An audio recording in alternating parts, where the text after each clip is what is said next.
Ελληνική μυθολογία. Η γέννηση της θεάς Αθηνάς. Η Αθηνά είναι γνωστή ως θεά της σοφίας, της άμυνας της πόλης, της ύφανσης και της κεραμοποιίας. Είναι πολεμίστρια. Όμως αρκετά είναι τα σημεία που τη διαφοροποιούν από τον αδελφό της, τον θεό του πολέμου Άρη. Η Αθηνά μάχεται έξυπνα και ως θεά της σοφίας είναι που κερδίζει τις μάχες. Νικήτρια από το πεδίο της μάχης, εκτός του λόγου που αναφέραμε, βγαίνει και για έναν άλλο λόγο. Η Αθηνά μάχεται τον δίκαιο πόλεμο. Αυτός είναι ο λόγος που ήταν τόσο αγαπητή στους αρχαίους χρόνους και η λατρεία ήταν πολύ διαδεδομένη, με τραντακτότερο παράδειγμα την Αθηνά που έδωσε και το όνομά της και στην οποία χτίστηκε ο ναός σύμβολο της πόλης, ο Παρθενώνας. Η γέννησή της από την αρχή φανερώνει τόσο τις δυνάμεις της όσο και τη σπουδαιότητα που θα έπαιζε στη ζωή των αρχαίων Ελλήνων. Κόρη του Δία και της Μύτιδας.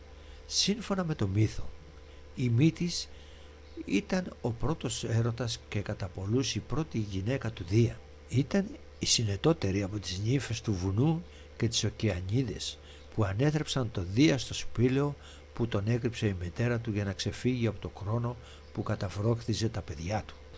Η Μύτιδα είναι θεά της σοφίας, της καλής συμβουλής, της πονηρίας και των χειροτεχνιών.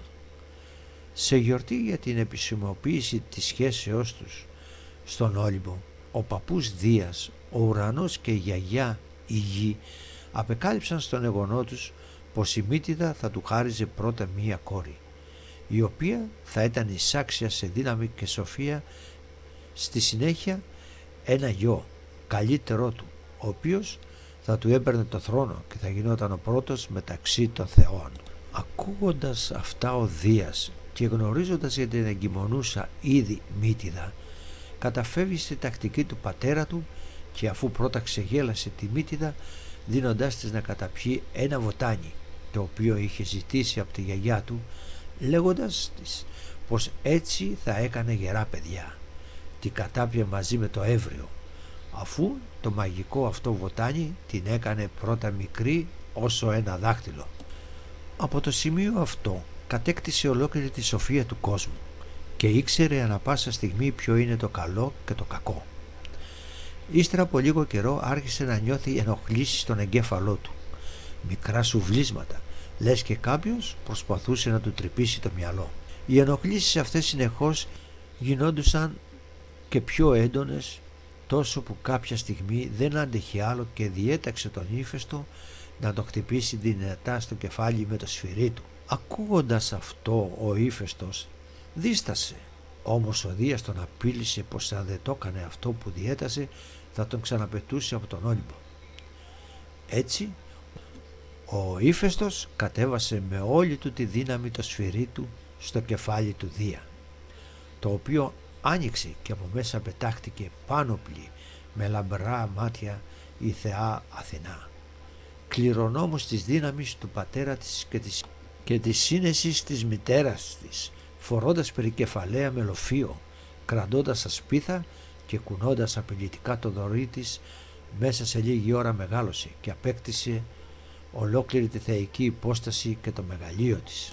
Η Αθηνά είναι μία από τις ορκισμένες παρθένες θεές και δεν τα πηγαίνει καθόλου καλά με την Αφροδίτη, με την οποία τσακώνεται συχνά, ακόμα και ενώπιον του Δία, ο οποίος προσπαθεί να τη συμφιλιώσει.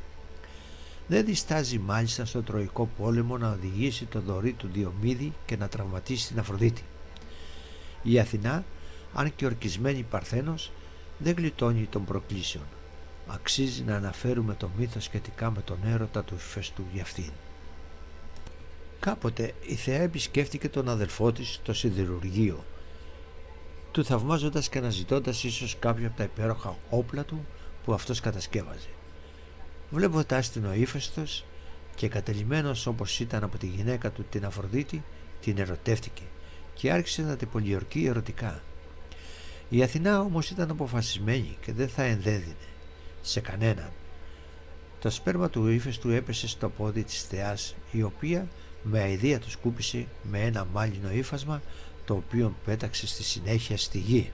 Στο σημείο που έπεσε το πανί γεννήθηκε ο Ερυχθόνιος, τον οποίο στη συνέχεια η Αθηνά ανέθρεψε σαν πραγματικά δικό της παιδί. Αφού το έκλεισε μέσα σε ένα μπαούλο, το παρέδωσε στην Πανδρώσα, κόρη του βασιλιά της Αθήνας, Κέκροπα, λέγοντάς της να μην ανοίξει τον μπαούλο. Όμως οι αδελφές της το άνοιξαν και έκπληκτες είδαν ένα φίδι να βρίσκεται τυλιγμένο γύρω από το μωρό και κατά μερικούς το ερπετό της κατέστρεψε, ενώ κατά μερικούς άλλους τις τρέλανε και τις έκανε να πηδήξουν από την Ακρόπολη. Καθώς έτυχε θεϊκής ανατροφής από την Αθηνά την ίδια, ο Ερυχθόνιος απέλασε τον Αμφικτίωνα και έγινε βασιλιάς της Αθήνας, και ήταν αυτός που έστησε μια ξύλινη εικόνα της Αθηνάς στην Ακρόπολη και καθιέρωσε τα Παναθήναια προς τιμή της. Από τους γνωστότερους μύθους για την Αθηνά είναι η διαμάχη της με τον Ποσειδώνα για την προστασία και το όνομα της Αθήνας. Η πιο κοινή εκδοχή του μύθου μιλάει για ορισμό ως προστάτη της Αθηνάς από τους θεούς, εκείνου που θα έκανε στην πόλη το πιο σημαντικό δώρο. Ο Ποσειδώνας χτύπησε με τη τρίαινά του τη γη και ένα κατάλευκο άλογο πετάχτηκε. Εντυπωσιάστηκαν οι θεοί, καθώς το άλογο είναι ένα δώρο που πολύ θα βοηθούσε τον κόσμο, καθώς θα το χρησιμοποιούσαν στην καθημερινότητά τους, τόσο για όργωμα όσο και για τις μετακινήσεις τους. Όμως στη συνέχεια ήταν η σειρά της Αθηνάς, η οποία χτύπησε με το δωρή της στη γη και μία φουντωτή ελιά πετάχτηκε. Βλέποντάς την οι θεοί έδωσαν τη νίκη στην Αθηνά, καθώς θεωρούσαν το ευλογημένο δέντρο χρησιμότερο.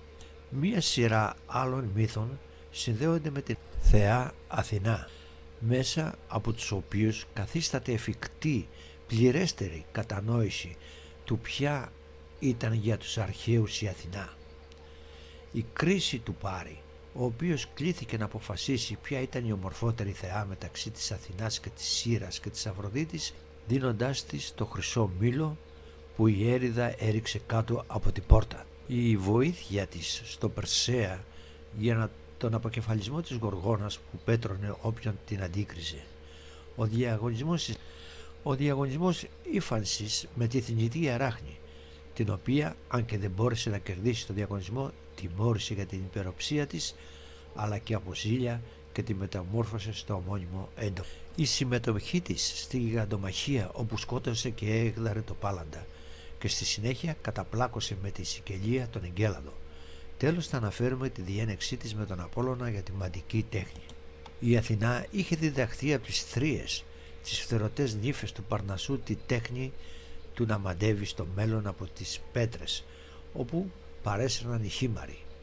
Όμως ύστερα από τα παράπονα του Απόλλωνα στον Δία και η απόφασή του τελευταίου υπέρ του γιού του, εγκατέλειψε με βαριά καρδιά τη τέχνη, πετώντας σε μία πεδιάδα τις πέτρες, η οποία έκτοτε ονομάζεται Θριάσιο πεδίο.